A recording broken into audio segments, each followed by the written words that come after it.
Welcome to ఉదయం news. ముందుగా headlines చూద్దాం. ఎమ్మెల్యే కోట ఎమ్మెల్సీ ఎన్నికలు. ఏపీ అసెంబ్లీలో రిటర్నింగ్ అధికారికి నామినేషన్ పత్రాలను అందించిన నాగబాబు నామినేషన్ ను బలపరిచిన నారా లోకేష్.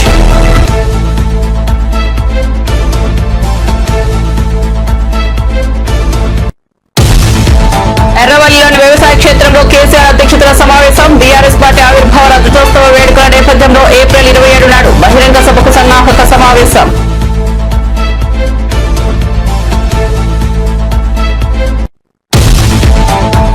బీజేపీ రాష్ట్ర కార్యాలయంలో మహిళా మోర్చా ఆధ్వర్యంలో అంతర్జాతీయ మహిళా దినోత్సవం. ముఖ్య అతిథిగా హాజరైన కేంద్ర మంత్రి కిషన్ రెడ్డి, ఎంపీ డీకే అరుణ. భారతీయ జీవన విధానంలో మహిళలకు అత్యంత ప్రాధాన్యత ఉందన్న కిషన్ రెడ్డి. కడప జిల్లా ఓబులవారిపల్లి పోలీస్ స్టేషన్లో నమోదైన కేసులో కోసానికి బెయిల్ మంజూరు. నర్సారావుపేట ఆధురి కోర్టులో కూడా బెయిల్ వస్తేనే బయటకు వచ్చే అవకాశం, లేకపోతే హైకోర్టుకు వెళ్లాల్సిన పరిస్థితి.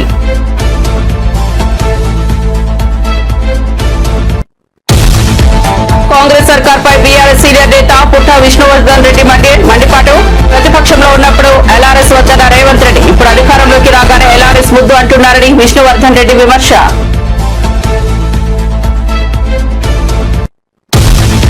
ఎల్లో మీడియా టీడీపీ నేతలు ప్రజలకు క్షమాపణలు చెప్పాలన్న వైసీపీ నేత. సూపర్ 6 ఎగ్గొట్టేందుకు అబద్దాలు ఆడారన్న పుట్ట శివశంకర్ రెడ్డి. జగన్ పై అప్పుల ఆరోపణలు, తప్పుడు ప్రచారం చేశారని వెల్లడి.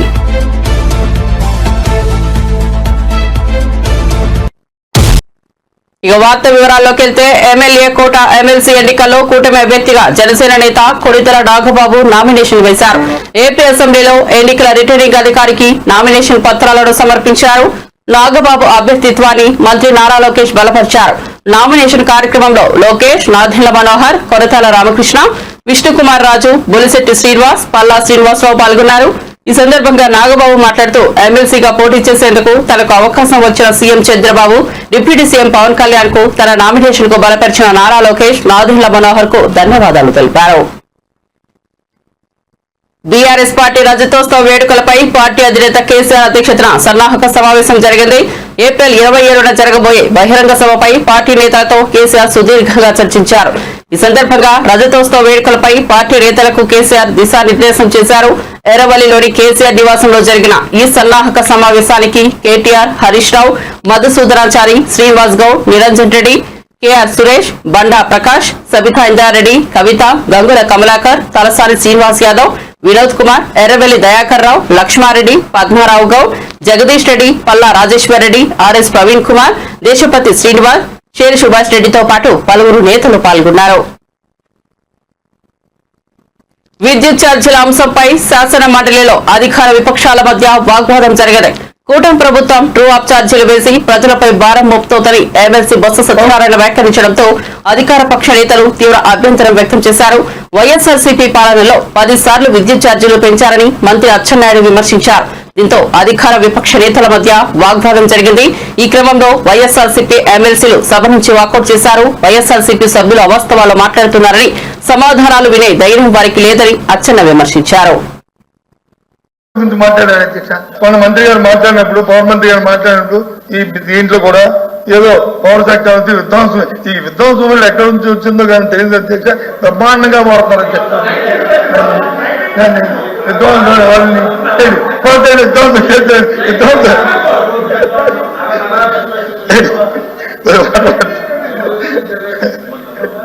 కొద్ది మంచిగా తాగండి. ఒక సెకండ్ ప్లీజ్. విధ్వంసం అయింది ఇప్పుడు లోపల.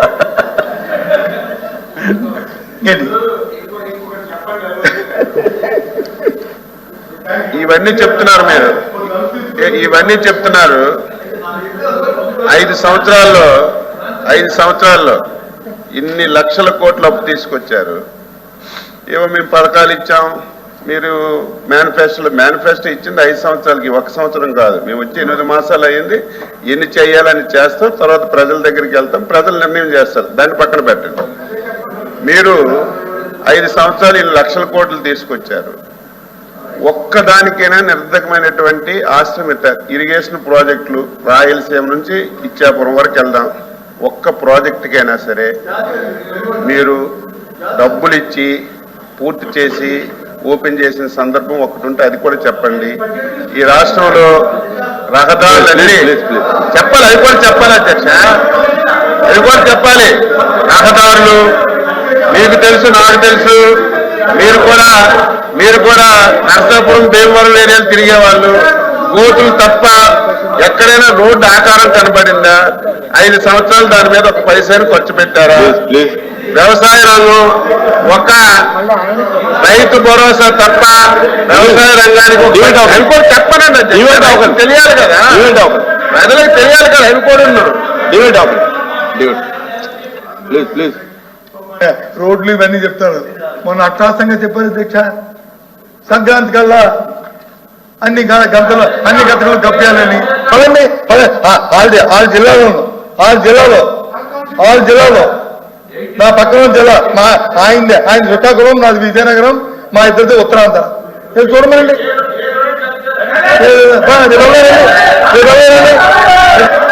సెలెక్ట్ చేయండి.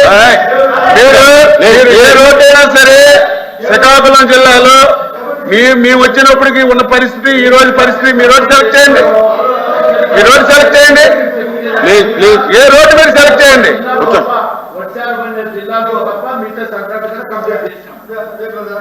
చేసుకోండి సార్, లోపి గారు కంటిన్యూ. రికార్డులో ఉన్నా చూడండి ప్లీజ్, కంటిన్యూ. మంత్రి గారు మీ ప్రణాళిక అది చెయ్యాలని చేస్తామంటే అది చేస్తామంటే ఒప్పుకోను, చేస్తామని ఒప్పుకుంటాం, చేస్తామని ఒప్పుకుంటాం, చేస్తున్నాం. ఆయన చేస్తామన్నారు. మేము చేసామో లేదో పబ్లిక్ తెలుసు. మీరు 5 సంవత్సరాల్లో ప్రధాన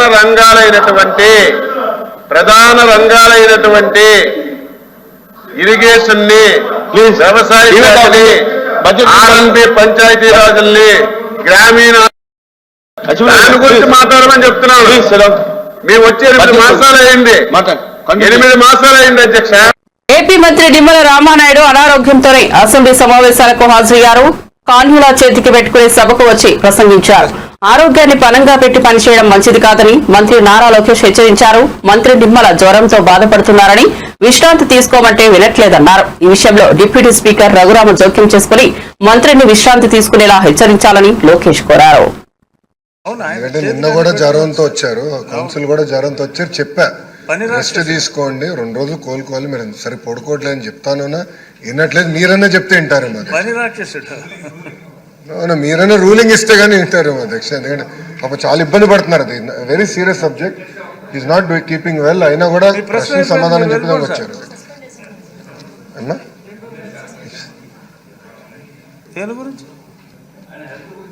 చెప్పండి. ఉద్యోగులకు డీఏ ఇవ్వకుండా అవుట్ సోర్సింగ్ సిబ్బందికి వేతనాలు పెంచకుండా కాంగ్రెస్ ప్రభుత్వం అన్యాయంగా వ్యవహరిస్తోందని బీజేపీ నేత బండి సంజయ్ మండిపడ్డారు. డ్రైవర్లు, వర్క్ ఇన్స్పెక్టర్లకు 25% కంటే ఎక్కువ వేతనాలు తగ్గించడం దుర్మార్గమని అన్నారు. ఎమ్మెల్సీ ఎన్నికల్లో గుణపాఠం చెప్పినా ప్రభుత్వం తీరు మారలేదని విమర్శించారు. టీచర్ల సీనియారిటీ జాబితాను త్వరలో ప్రకటించి బదిలీలకు ప్రత్యేక చట్టం తీసుకువస్తామని మంత్రి లోకేష్ తెలిపారు. విద్యా వ్యవస్థలో టీచర్ల ప్రాధాన్యతను గుర్తించి వారి భారం తగ్గించే చర్యలు తీసుకుంటామని చెప్పారు. ఐబీ స్కూళ్లపై గత ప్రభుత్వం 5 కోట్లు ఖర్చు చేసి ప్రయోజనం లేకుండా చేసిందని విమర్శించారు. డ్రాప్ అవుట్ కూడా చూస్తే అన్నిట్లో కర్నూలు జిల్లా కర్నూలు పార్లమెంట్ వెనుకబడి ఉంది, అది వాస్తవం, దాంట్లో ఎలాంటి సందేహం లేదు. అందుకే మీరు ఈసారి చూస్తే డిఎస్సిలో రిక్రూట్మెంట్లో పెద్ద ఎత్తున కర్నూలుకే ఉపాధ్యాయులు రాబోతున్నారు అధ్యక్ష. చాలా సీరియస్గా తీసుకుంటున్నాను ఇది, అది ఫస్ట్. రెండోది, అపార్ ఐడి అని కేంద్ర ప్రభుత్వం ఇప్పుడు స్లోగా మ్యాండేట్ చేస్తున్నారు. అంటే పిల్లలకి జీవితాంతం ఒక ఐడి వచ్చేస్తుంది, ఆధార్కి ఇంటిగ్రేట్ చేసి ఒక ఐడి వస్తుంది. సో కేజీ నుంచి పీజీ వరకు అదే ఐడి వాళ్ళతో ట్రావెల్ అవుతుంది. సో ఇప్పుడు మేము మాట్లాడుకుంది ఏంటంటే అపార్ ఐడి ద్వారా మేము ట్రాక్ చేద్దాం, ఒక కంట్రోల్ రూమ్ పెట్టి ట్రాక్ చేసి పిల్లలు ఎక్కడున్నారు, ఒక వారం పాఠశాలకు రాకపోతే ఎందుకు రావట్లేదు, ఎక్కడికి వెళ్ళారు ఈ పిల్లలు అనేది ఇప్పటి నుంచి ట్రాక్ చేద్దాం. సో ఆ ఐటీ ఇన్ఫ్రాస్ట్రక్చర్ మొత్తం మేము తయారు చేస్తున్నాం. ఎడ్యుకేషన్ పైన ఎటుకో షార్ట్ డిస్కషన్ ఇన్ డీటెయిల్ వెళ్ళిపోతే ట్రాక్ చేసి ఒక్కరు కూడా డ్రాప్ అవుట్ అవ్వకూడదు. ఇక్కడ 2 విషయాలు. ఒకటి, మీరు అన్నట్టు హాస్టల్ చాలా లిబరల్గా వాడేసాం. మీరు ప్రశ్న అడిగారో లిబరల్గా చెప్పాం. మీరు అన్నట్టు బ్రేక్ఫాస్ట్, లంచ్, డిన్నర్ ఇక్కడ హాస్టల్ వసతులు లేవు, అది వాస్తవం, అందరు తెలిసిన విషయం. కానీ మేము ఆలోచించేది 2 విషయాలు. ఒకటి, ఇప్పుడున్న సంక్షేమ హాస్టల్స్ ఎట్లా బలోపేతం చేయాలి ఒక భాగం అయితే వలసలుగా వెళ్తారు అధ్యక్ష. ప్రధానంగా వాళ్ళందరూ మిర్చి సమయంలో ఇక్కడికి వచ్చి గుంటూరులో ఎక్కువ శాతం మంది ఇక్కడ ఉంటారు. సో వాళ్ళు ఇక్కడికి వచ్చినప్పుడు ఇక్కడ అడ్మిషన్స్ ఇవ్వచ్చా, దానికి విధి విధానాలు ఏంటి అంటే వచ్చేది ఒక 4 నెలలు 5 నెలలకి ఇక్కడ అడ్మిషన్స్ ఇచ్చి వాళ్ళ పిల్లలకి చదువు ఇక్కడ కొనసాగించవచ్చా, ఎందుకంటే అక్కడ స్కూల్ కిట్ ఎక్కువ ఇస్తాం కనుక ఇక్కడ చేయొచ్చు. ఆ ట్రాకింగ్ కూడా ఇప్పుడు మొదలు పెడతాం. అది ఒక భాగం. అంటే ఒక పక్కన హాస్టల్స్ ఇంకో పక్కన ఈ ట్రాకింగ్ రెండు ఉంటేనే డ్రాప్ అవుట్ రేట్ తగ్గుతుంది, దాంట్లో ఎలాంటి సందేహం లేదు అధ్యక్ష.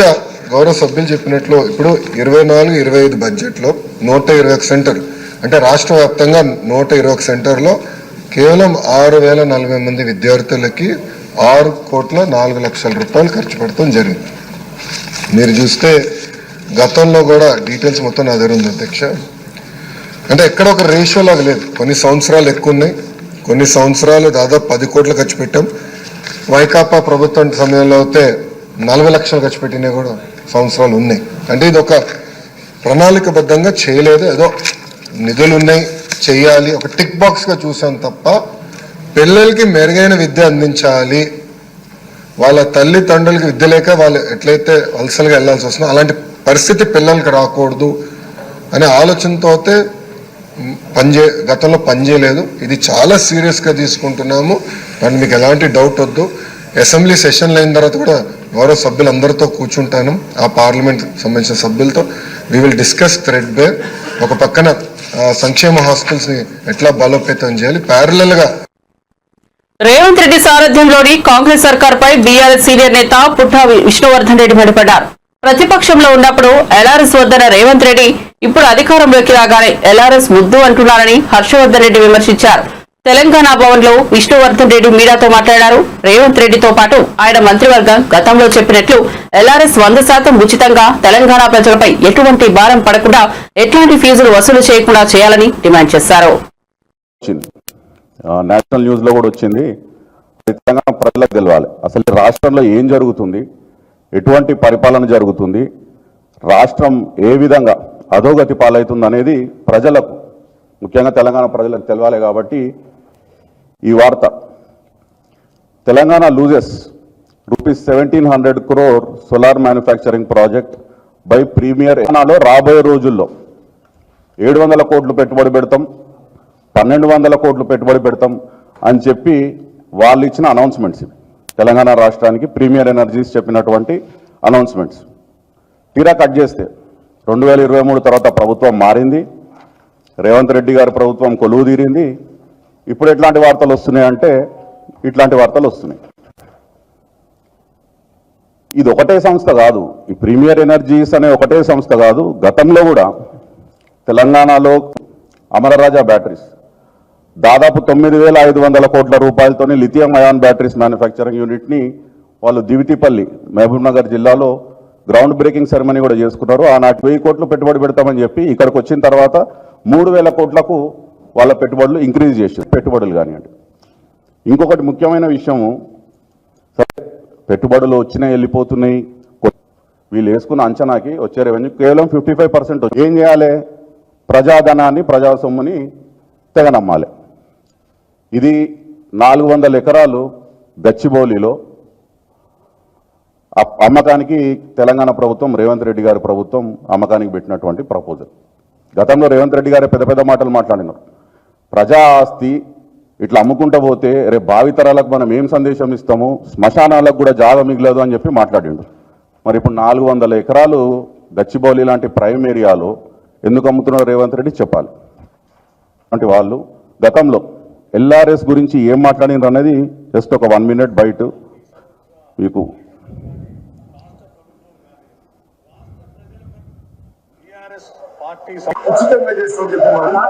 తెలంగాణ రాష్ట్రం దెబ్బతింటుంది, డ్యామేజ్ జరుగుతుంది. గత 15 నెలల్లోనే ఇప్పుడు మేము చెప్పినట్టు, మేము చూపించినట్టు కొత్త పెట్టుబడులు దేవుడు ఎరుగు, ఉన్న పెట్టుబడులు తరలిపోతున్నాయి. ఇంకా 3-3.5 సంవత్సరాలలో ఎట్లాంటి పరిస్థితి తెలంగాణ రాష్ట్రానికి ఏర్పడుతుంది? ఈ రెవెన్యూ లోటు ఏడికి తీసుకుపోతున్నారు? కేసీఆర్ గారు ప్రతి సంవత్సరం తలసరి ఆదాయంలో 1,20,000 నుంచి 3,50,000 రూపాయలకు పెంచారు. జిఎస్డిపి వచ్చేసి 5 లక్షల కోట్ల నుంచి దాదాపు 15 లక్షల కోట్లకు పెంచారు కేసీఆర్ గారు. కానీ ఇప్పుడేమైంది, మొత్తం నెగిటివ్, రెవెన్యూ కానీ ఎవ్రీథింగ్, సొంత రాబడి కానీ అన్ని నెగిటివ్ అయింది. ఆ రోజు కేసీఆర్ గారు ప్రభుత్వంలో మేము చెప్పుకున్నాం, చాలా గర్వంగా చెప్పుకున్నాం, compounded annual growth rate year on year 17.5 Jagan ప్రభుత్వంపై అప్పుల ఆరోపణలు చేసిన ఎల్లో మీడియా చంద్రబాబు, పవన్ కళ్యాణ్, లోకేష్, పురంధేశ్వరి బహిరంగంగా క్షమాపణలు చెప్పాలని వైసీపీ అధికార ప్రతినిధి పుత్తా శివశంకర్ రెడ్డి డిమాండ్ చేశారు.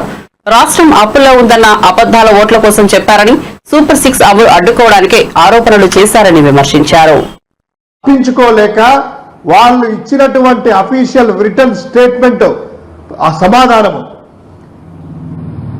ఏ అండ్ బిసి ప్రభుత్వం మరియు ప్రభుత్వ రంగ సంస్థలు సేకరించినటువంటి సంవత్సర వారీ రుణాలు వివరాలు అనుబంధం ఉన్నాయని చెప్పి పై సమాధానము గౌరవనీయులైనటువంటి ఆర్థిక ప్రణాళిక వాణిజ్య పన్నుల మరియు శాసనసభ వ్యవహారాల మంత్రి వారి యొక్క ఆమోదం పొందింది. ఆర్థిక శాఖ యుఓ నోట్ నెంబర్ 2722806 తేదీ 6/3/2025 పయ్యావుల కేశవ గారి ఆర్థిక మంత్రి ఆమోదముతో శాసనసభ సాక్షిగా ఆంధ్రప్రదేశ్ రాష్ట్ర ప్రజల సాక్షిగా రిటర్న్ గా ఇచ్చినటువంటి అప్పుల వివరాలు ఏంటో ఒక్కసారి చూద్దాం. వాళ్ళు చెప్పినటువంటి 14 లక్షల కోట్ల, వాళ్ళు కూర్చున్నటువంటి 11 లక్షల కోట్ల ఏంటని వాళ్ళు ఇచ్చినటువంటి సమాధానం ప్రకారము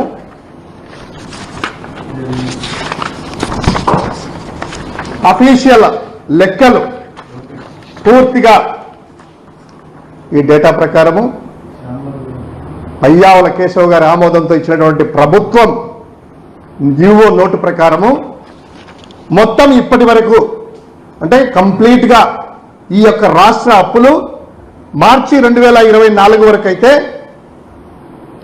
4,91,734 కోట్లు government debt outstanding per AG accounts.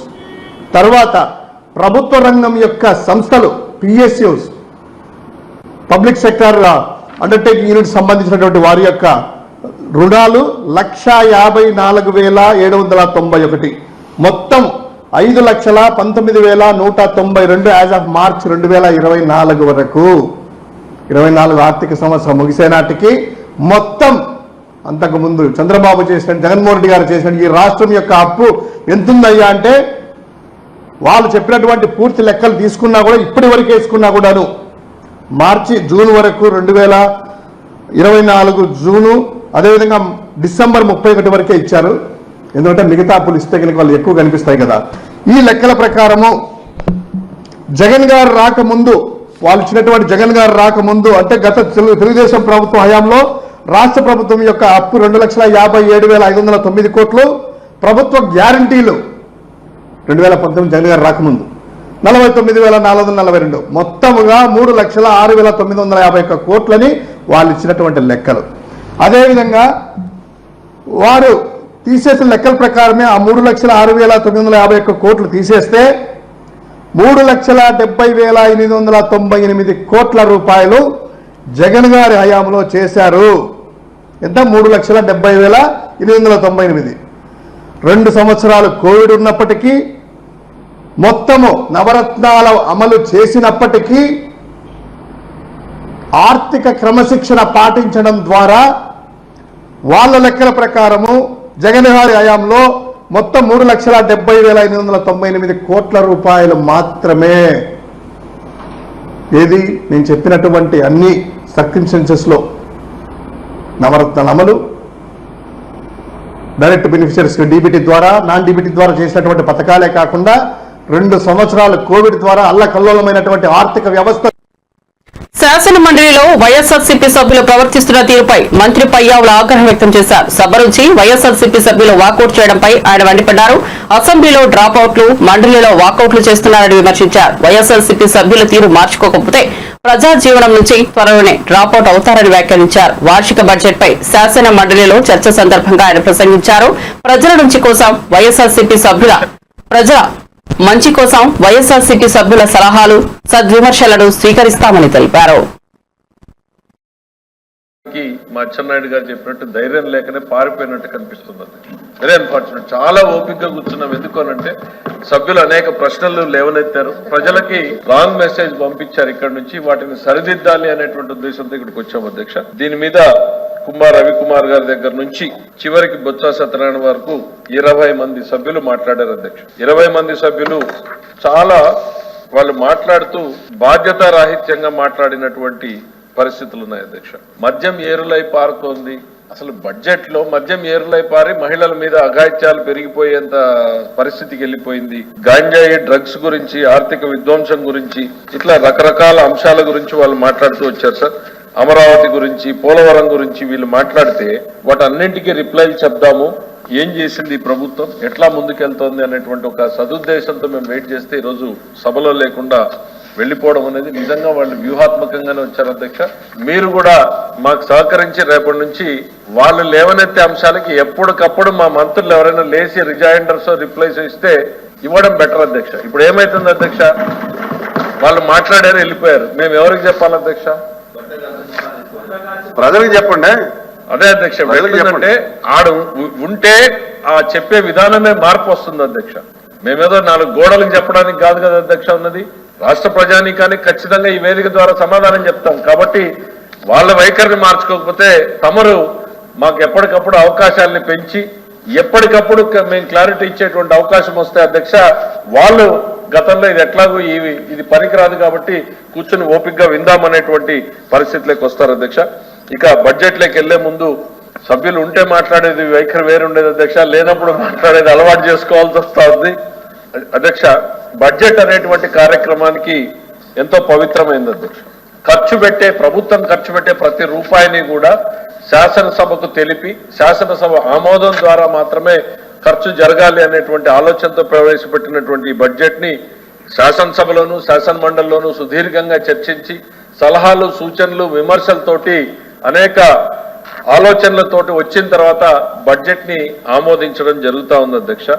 ఈ సభలో ఎట్లా నడిచింది, ఆ సభలో ఎట్లా నడిచింది అనేటువంటిది ఒక్కసారి చూస్తే అధ్యక్ష, మేము మంచి చేసే ప్రయత్నం చేస్తున్నాం అధ్యక్ష. మంచి చేసే ప్రయత్నం చేసినప్పుడు సద్విమర్శలు చేయొచ్చు, సలహాలు చేయొచ్చు, వాటిని రిసీవ్ చేసుకోవడానికి మేము సిద్ధంగా ఉన్నాం అధ్యక్ష. వాళ్ళు మంచి చేయలేకపోతే మంచి చేసే వాళ్ళని చేయనిచ్చినా పర్వాలేదు, కానీ ఇట్లా అసెంబ్లీ లేకపోతేనేమో డ్రాప్ అవుట్లు అయిపోతారు అధ్యక్ష. స్కూల్లో పిల్లలు డ్రాప్ అవుట్ అయినట్టు ఎమ్మెల్యేలు కూడా డ్రాప్ అవుట్ అసెంబ్లీ నుంచి అయిపోయారు. ఇక్కడికి వస్తేనేమో వాకౌట్ అయిపోతున్నారు.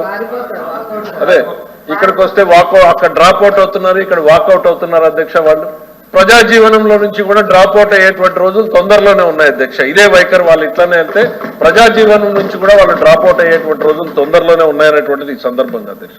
ఇవాళ వీళ్ళు అనేక తప్పులు పడుతున్నారు అధ్యక్ష. నిజంగా గత ప్రభుత్వ హయాంలో 66,967 బెల్టు దుకాణాలు ఉన్నాయని, మద్యం నిషేధంపై వైఎస్ఆర్సీపీ నేతలకు మాట్లాడే హక్కు లేదని మంత్రి కొల్లు రవీంద్ర అన్నారు. నాసిరకం మద్యం వల్ల అనేక మంది ప్రాణాలు కోల్పోయారని, జంగారెడ్డిగూడెంలో కల్తీ మద్యం తాగి 42 మంది మరణించారని గుర్తు చేశారు. బెల్టు షాపులపై టీడీపీ ప్రభుత్వం కఠిన చర్యలు తీసుకుంటోందని, నాసిరకమైన 29 మద్యం బ్రాండ్లను నిషేధించామని తెలిపారు. ఈఎన్ఏ మీద 13 రకాల టెస్టులు చేస్తున్నాం అధ్యక్ష. అదేవిధంగా విస్కీ, బ్రాందీ, జిన్, వోడ్కాపై 9 రకాల పరీక్షలు చేస్తున్నాం అధ్యక్ష. అట్లాగే రమ్ము పైన 10 రకాల పరీక్షలు, బీరు 7 రకాల పరీక్షలు నిర్వహిస్తున్నాం. మద్యం ఏ స్థాయిలో కూడా కల్తీ కాకూడదని చెప్పేసి మొత్తం డిస్టిలరీ లెవెల్లో, డిపోల్లో, మద్యం షాపుల్లో, అలాగే బార్లలో కూడా ఆకస్మిక తనిఖీలు చేసి శాంపిల్స్ సేకరించి వాటి మీద కూడా ఎప్పటికప్పుడు రిపోర్ట్ చేసుకోవడం జరుగుతుంది అధ్యక్ష. ముఖ్యంగా ఎన్డీపీఎల్ నిర్మూలన చేయడం వల్ల అధ్యక్ష మన బోర్డర్ జిల్లాలో 62% గ్రోత్ వచ్చింది అధ్యక్ష. Volume growth 62%. గతంలో ఏంటంటే ఇక్కడ ఉన్నటువంటి కల్తీ మద్యం వల్ల కానీ, ఇక్కడ ఉన్నటువంటి రేట్ల వల్ల కానీ పక్క రాష్ట్రం సరికంతా కూడా మన రాష్ట్రం రావడం వల్ల మన ఆదాయం వాళ్ళకి పోయింది అధ్యక్ష. అట్లాగే చిత్తూరు జిల్లాలో 57%, అల్లూరు జిల్లాలో 54%, అనంతపురంలో 38%, శ్రీకాకుళంలో 16% మనకి అక్కడ వృద్ధిలోకి రావడం జరిగింది అధ్యక్ష. పక్కన ఉన్నటువంటి తెలంగాణతో మనకి గతంలో వాళ్ళకి మనకున్న డిఫరెన్స్ 4,000 కోట్లు అయితే 2019లో, తర్వాత 42,000 కోట్లకి వాళ్ళకి మనకు డిఫరెన్స్ వచ్చింది అధ్యక్ష. ఇవాళ ఆంధ్ర రాష్ట్రంలో, ఎందుకంటే వాళ్ళు తెలంగాణ పేపర్లో కూడా వాళ్ళు రాస్తా ఉన్నారు, ఆంధ్ర రాష్ట్రంలో మంచి క్వాలిటీతో కూడినటువంటి లిక్కర్ ఇవ్వడం వల్ల వాళ్ళ సేల్స్ పడిపోయినని చెప్పేసి సాక్షాత్తు తెలంగాణ పేపర్స్ లోనే ఇచ్చినటువంటి విషయాన్ని కూడా ఈ సందర్భంగా మీకు ఒకసారి తెలియజేస్తున్నాను అధ్యక్ష. దానివల్ల తెలంగాణలో అమ్మకాలు 3.28% తగ్గాయి. ఆంధ్ర రాష్ట్రంలో 14.43% పెరిగినాయి అధ్యక్ష. అంటే ప్రభుత్వం ఎంత పారదర్శకంగా ఉందనే దానికి ఇదే ఒక నిదర్శనం అధ్యక్ష. ఎందుకంటే పెద్దలు ఉన్నారు, మీకు కూడా తెలుసు, బోర్డర్లో మనం ఎంత కంట్రోల్ చేయబట్టి ఆ ఇన్కమ్ మనకు వచ్చింది. ఇది లెక్కలోనే మీకు కావడం మేము ఇస్తాం అధ్యక్ష. బాగా దాహడం కాదు, పక్క రాష్ట్రం పోయేది మన ఆదాయం. అక్కడి నుంచి టెట్రాప్యాక్లని అయ్యని మీరు క్వాలిటీతో కూడుకున్నటువంటి ఇవ్వడం వల్ల పక్క రాష్ట్రాల నుంచి వచ్చినటువంటి ఏదైతే పక్క రాష్ట్రాల్లో లేకపోతే వేరే ఇల్సిట్ లెక్కరో తాగే పరిస్థితి ఉన్నది అధ్యక్ష. వాళ్ళు అవన్నీ మనం కంట్రోల్ చేయడం వల్ల మనకి ఇది పెరిగింది. ఇదే కాదు, ఇప్పుడు మేము ఒక 2% సెస్ కూడా పెట్టుకున్నాం అధ్యక్ష ఈ వచ్చే ఇన్కమ్ లో. దాని ద్వారా డిఎడిక్షన్ కేంద్రాలు ఏర్పాటు చేయాలని చెప్పి. బులెటిన్ ముగించే ముందు హెడ్లైన్స్ మరోసారి చూద్దాం. ఎమ్మెల్యే కోట ఎమ్మెల్సీ ఎన్నికలు. ఏపీ అసెంబ్లీలో రిటర్నింగ్ అధికారికి నామినేషన్ పత్రాలను అందించిన నాగబాబు నామినేషన్ ను బలపరిచిన నారా లోకేష్.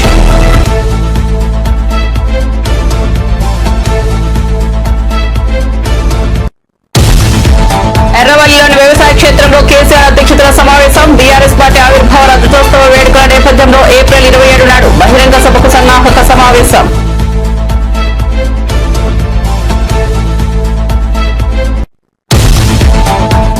బీజేపీ రాష్ట్ర కార్యాలయంలో మహిళా మోర్చా ఆధ్వర్యంలో అంతర్జాతీయ మహిళా దినోత్సవం. ముఖ్య అతిథిగా హాజరైన కేంద్ర మంత్రి కిషన్ రెడ్డి, ఎంపీ డీకే అరుణ. భారతీయ జీవన విధానంలో మహిళలకు అత్యంత ప్రాధాన్యత ఉందన్న కిషన్ రెడ్డి. కడప జిల్లా ఓబులవారిపల్లి పోలీస్ స్టేషన్ లో నమోదైన కేసులో పోసానికి బెయిల్ మంజూరు. నర్సారావుపేట ఆధురి కోర్టులో కూడా బెయిల్ వస్తేనే బయటకు వచ్చే అవకాశం, లేకపోతే హైకోర్టుకు వెళ్లాల్సిన పరిస్థితి.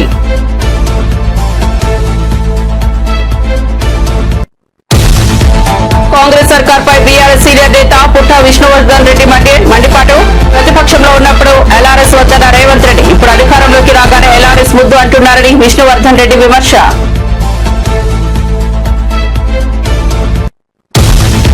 ఎల్లో మీడియా టీడీపీ నేతలు ప్రజలకు క్షమాపణలు చెప్పాలన్న వైసీపీ నేత. సూపర్ 6 ఎగ్గొట్టేందుకు అబద్దాలు ఆడారన్న పుట్ట శివశంకర్ రెడ్డి. జగన్ పై అప్పుల ఆరోపణలు, తప్పుడు ప్రచారం చేశారని వెల్లడి.